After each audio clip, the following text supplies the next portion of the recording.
Hi hello అందరికీ నమస్తే, welcome back to Swathi Vasu life style. ఎలా ఉన్నారండి? నేను చాలా బాగున్నాను. చూస్తున్నారు కదా, ఇది వచ్చేసి ముక్కోటి ఏకాదశి రోజు తీసిన వ్లాగ్ అని చెప్పచ్చు. ఆ రోజు ఏమంటే 25వ తేదీ, ఆ రోజు ఒక్క పద్దులు ఉన్నాం కదా, ఆ రోజు కలశం పెట్టి ఇంట్లో దీపారాధన చేసుకున్నాను. ఆ రోజు చిన్న క్లిప్ అనమాట. ఇది వచ్చేసి 26వ తేదీ, అంటే ఒక్క పద్దు వదులుకుంటాం కదా ఆ రోజు అనమాట. ఇక్కడే మా ఊరి దగ్గర గోరెంట్ల దగ్గర జగరాస్పల్లి అని అహోబులం అంటే ఓప్లేస్ స్వామి కొండ ఉంటుందన్నమాట. జగరాస్పల్లి దగ్గర ఓప్లేస్ స్వామి కొండ. ఆ కొండ మీదకైతే వెళ్ళి మా ఇల్లెలుపు దేవుడు అనమాట ఓప్లేస్ స్వామి. ప్రతి ఒక్క సంవత్సరం ఆ పైనకి ఎక్కి వెళ్ళి టెంకాయ కొట్టుకొని ఆ టెంకాయ నీళ్ళతో తెచ్చుకొని ఇంట్లో ఒక పద్దు అనేది తిరుపుకుంటాం అనమాట. ఇంట్లో తలిగేసి టెంకాయ కొట్టుకుంటాము. నార్మల్గా నేను హర్షి పాప వెళ్ళే వాళ్ళము. ఈరోజు ఈసారి ఏమంటే మా ఆయన అయితే ఇంట్లో ఉన్నారు, ఆయనకి కాలు బాగాలేదు కదా, అందుకోసం అనేసి ఆయన అయితే వెళ్ళున్నారనమాట కొండ మీదకి. ఇంకా ఆయన చిన్న క్లిప్ తీసుకురా అంటే దేవుని తప్ప అన్ని చుట్టుపక్కల ఉన్న వాతావరణం అంతా కూడా తీసినాడు అనమాట. అంటే నేను తీస్తూ ఉంటాను కదా, అట్లా చూసి ఇట్టే తీయాలేమో అనేట్టుగా అంతా కొండలు చూసారా, దగ్గర పుట్టపర్తి, ధర్మవరము అంతా కూడా కనిపిస్తుంది అనమాట. హిందూపూర్ అంతా కూడా కనిపిస్తుంది. కొండ మీద నుంచి చూస్తే అంతా చిన్న చిన్నగా కనిపిస్తాయి. గోరైంట్లు అంతా కూడా కనిపిస్తుంది. ఇదే అనమాట ఓప్లేస్ స్వామి స్టాచ్యూ అని చెప్పచ్చు. అంటే మా ఇల్లెలుపు దేవుడికి ఏమంటే రూపం అనేది ఉండదంట. ఈయనకేమంటే ఈ రాతిలో నిమజ్జనమై ఉంటాడు అనమాట ఆయన. అంటే మా మామూలుగా ఏమంటే ఈయన పైన రేకు అంటే ఈ విగ్రహం ఎదురుగా ఏమంటే నరసింహస్వామి రూపం అయితే ఉంటుందన్నమాట. ఇంకా అందుకోసమే చాలామంది ఏమంటే మా వాళ్ళు తిరుపతి కదిరికి ఎక్కువ వెళ్తూ ఉంటారు నరసింహస్వామి టెంపుల్కి. చూసారు కదా, రూప్ అనేది దీని నరసింహస్వామి ఇది ఉంటుందన్నమాట రూపు. ఇంకా మా ఆయన వచ్చేసి 3 నామాలు అయితే పెట్టుకున్నాడు. ఇంకా అక్కడికి వెళ్ళి ఉన్నారు కదా అందుకు. ఇంకా నేను ఇక్కడ వచ్చేసి ఇంట్లో అయితే ఆయన వచ్చేసరికి ఇంట్లో అనేది తలుగేసి కాయ కొట్టాలి కాబట్టి పెసరపప్పు పాయసం అయితే చేసినానండి. టేస్ట్ అనేది చాలా బాగుంటుంది. ముందుగా నేను వచ్చేసి పెసరపప్పు ఒక గ్లాస్ తీసుకొని వేయించేసుకొని నీట్గా కడుక్కొని 2-3 విజిల్ అయితే పెట్టుకున్నాను. ఇది వచ్చేసి సేమియా వచ్చేసి ఒక 1/4 కేజీ సేమియా తీసుకొని నేను నేతిలో అయితే వేయించుకొని పక్కన పెట్టుకున్నాను. ఇక్కడ ముంతమామిడి పప్పు, ద్రాక్ష, ఆ తర్వాత యాలక్ బుడ్డలు కూడా దంచి పెట్టుకున్నాను. ఇక్కడ వచ్చేసి ఏమంటే బెల్లం పాయసం అనమాట. పెసరపప్పు బెల్లం పాయసము చాలా బాగుంటుంది. ఇక్కడ ఏమంటే బెల్లం అనేది ఫస్ట్ ఉడికించుకోవాలన్నమాట. బాగా అంటే బెల్లం కరిగిపోయేంత వరకు ఉడికించుకొని అప్పుడు మనం ఈ సేమియా వేసుకొని, సేమియా అనేది 80% ఉడికిపోయిన తర్వాత మనం పెసరపప్పు అనేది వేసుకొని ఆ తర్వాత లాస్ట్లో పాలు అనేది వేసుకోవాలండి.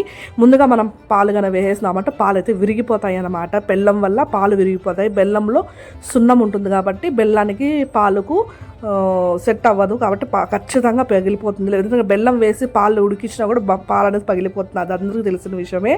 ఇక్కడ పెసరపప్పు, సేమియా, బెల్లం మాత్రమే వేసి బాగా ఒక సేమియా 80% ఉడికిపోయిన తర్వాత 70%, ఆ తర్వాత ముంతమామిడి పప్పు ఏమంటారు యాలక్ బుడ్డలు అయితే వేసి కలిపేస్తున్నాను అనమాట. కలిపేసి జస్ట్ ఒక 2 seconds అట్లా చూసారా, ఇలా కుతుకుతారు ఉడికిన తర్వాత స్టవ్ ఆఫ్ చేసేసుకొని బాగా ఒక 100%లో ఒక 90% చల్లగా అయిపోయినాక మళ్ళీ తర్వాత నేను పాలైతే వేసుకుంటాను. ఇది వచ్చేసి శనగ బ్యాళ్ళు కర్రీ, మసాలా కర్రీ చేద్దామనేసి శనుగులు, బఠానీలు 2 తీసుకున్నాను అనమాట.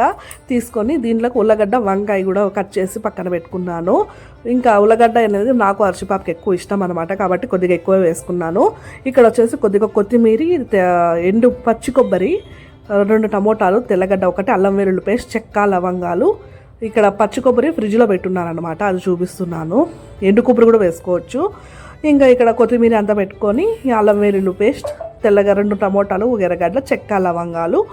మళ్ళీ ఇంకా పౌడర్స్ వచ్చేసి రుచికి సరిపడినంత ఉప్పు, 1 టేబుల్ స్పూన్ కారపొడి, 1 టేబుల్ స్పూన్ ధనియాల పొడి, 1/2 టేబుల్ స్పూన్ పసుపు. ఇవన్నీ కూడా మనము మిక్సీకి అయితే వేసుకొని పేస్ట్ లాగా అయితే చేసుకోవాలండి ఈ మసాలా కర్రీకి అనేది. ఈ మసాలా కర్రీ ఏమంటే వైట్ రైస్లోకి కానీ, ముద్దలోకి కానీ, చపాతీ, పూరి, అంటే చిత్రాన్నంలో కూడా చాలా బాగుంటుంది. మేము ఫెస్టివల్స్ టైంలో లెమన్ రైస్ చేసుకొని దీని కాంబినేషన్ అయితే చేసుకుంటాం, చాలా బాగుంటుంది అనమాట. ఇంకా ఇవన్నీ కూడా నీట్గా చక్కగా మనము మిక్సీకి అయితే వేసేసుకొని పేస్ట్ చేసుకోవాలన్నమాట. బాగా ప్యూర్ పేస్ట్ అయితే చేసుకోవాలి. ఇంకా పేస్ట్ చేసుకొని పక్కన పెట్టుకొని అంతలోపల చిన్న కుక్కర్లో వచ్చేసి నేను కొద్దిగా నూనె, సాసులు, ఎర్రగడ్డ, ఒట్టిమిరకాయ, కరివేపాకు, తిరగబాత అయితే వేసేసుకుంటున్నాను. వేసేసుకొని ఈ మసాలా పేస్ట్ అంతా కూడా దాంట్లోకి వేసేసుకొని 2 seconds బాగా ఉడికిపోయిన తర్వాత బఠానీ, ఉల్లగడ్డ, వంకాయ ఇవన్నీ కూడా వేసేసుకొని మనకి ఎంత నీళ్ళు కావాలంటే అంత నీళ్ళు పోసుకొని మనము రుచి సరిపోయిందా లేదు టేస్ట్ చూసుకోవాలి. ఆ రోజు ఒక్క పద్దు ఉన్నాను కాబట్టి దేవునికి తలిగేసి టెంకాయ కొట్టేంత వరకు రుచి చూడను, టేస్ట్ చేయను అనమాట.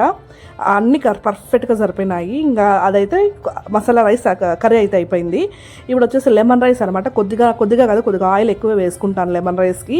లెమన్ రైస్, సాసులు, జీలకర్ర, శనగగింజలు, శనగ బ్యాల్ అనమాట. పెద్ద ఉద్దిపప్పు వేయలేదండి. మా ఇంట్లో మా ఆయనకి నచ్చదనమాట ఉద్దిపప్పు వేస్తే. అవన్నీ బాగా రెడ్ కలర్ అయిపోయినాక కరివేపాకు వేసుకొని పచ్చిమిరపకాయలు ఇక్కడ చూసారు కదా మిక్సీకి అయితే వేసుకున్నాను అనమాట. ఈ మిక్సీకి వేసుకోవడం వల్ల ఏమంటే లెమన్ రైస్లో అన్నీ మనం వేరు తినే అవసరం లేకుండా జస్ట్ కర్రీలో వేసుకొని తినేయచ్చు. ఆ తర్వాత ఉప్పు, పసుపు రుచికి సరిపడినంత వేసుకొని లాస్ట్లో కొత్తిమీర కూడా వేసుకున్నాను. ఆ క్లిప్ ఎట్లయితే మిస్ అయిపోయింది అనమాట. ఆ తర్వాత నిమ్మపండు, ఒక 3 నిమ్మపండ్లు అయితే కట్ చేసుకొని కలుపుకునేస్తాను అనమాట. చూసారా ఇక్కడ పాయసం అది అంత లోపల చల్లారిపోయింది. ఇప్పుడు దీంట్లోకి 1/4 లీటర్ పాలు వరకు చిక్కటి పాలు అయితే వేసేసుకున్నాను. ఇంకా అప్పటికి టైం వచ్చేసి 10:30 అవుతుంది. అప్పటికి ఆకలి అయితే అవుతుంది అనమాట. నాకు లో బీపీ వేరే ఉంది. ఇంకా ఆ రోజంతా ఫుల్ డే తినుకోకుండా ఉండేసరికి కళ్ళు తిరుగుతున్నాయని త్వరగా అయితే నేను చేసేసినాను. ఆ రోజు ఏమంటే శనగ బ్యాళ్ళతో వడలు కూడా చేసినాను. ఆ రోజు చేసిన వంటలు ఏమంటే లెమన్ రైస్, ఉల్లగడ్డ వంకాయ కూర, మసాలా కూర, ఆ తర్వాత పెసరపప్పు, సేమియా పాయసము, ఆ తర్వాత వైట్ రైసు, వడలు, అంతే అనమాట. ఇంకా దేవునికి వేసి తలిగేసి టెంకాయ అయితే కొట్టేసినాడంట మా ఆయన. ఇంకా అన్నీ రెడీ చేసేసినాం కాబట్టి ఈ స్టీల్ కప్లో ఉంది కదా అది దేవుని వరకు పెట్టి లాస్ట్లో మేము ఇంట్లో అందరూ కూడా తినేస్తామన్నమాట. అదొక సైడ్ ఉంది కదా లెఫ్ట్ సైడు, ఆ ప్లేట్ మాత్రమే దేవుని దగ్గర అయితే ఉంటుందన్నమాట. అప్పటికి టైం అవుతుంది.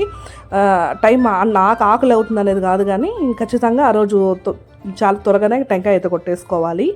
అప్పటికే నాకు లేట్ అయ్యింది. ఎందుకంటే ఇంట్లో నేను ఒకదాన్నే ఉన్నాను. అత్తమ్మ వచ్చేసి పుట్టపర్తికి అయితే వెళ్ళుండింది ఆ రోజు. అత్తమ్మ ఉంటే అత్తమే చేస్తుండేది. ఇంకా ఆ రోజు లేదు కాబట్టి ఇంకా నేనే చేసినాను. ఇంకా కరెక్ట్గా తినే టయానికైతే అత్తమ్మ కూడా వచ్చింది. ఇంకా అత్తమ్మ కూడా ఒక పద్దు ఉండింది అనమాట. ఇంక ఇంట్లో అందరూ కూడా ఇలా ఒక పద్దు అయితే తిరిపేసుకొని ఇంకా నేను కూడా ఇంకా తలుగుల మీద ఉంది కదా తలుగు ఉంది కదా ఆ తలుగులో పెట్టుకొని తింటూ ఉన్నాను.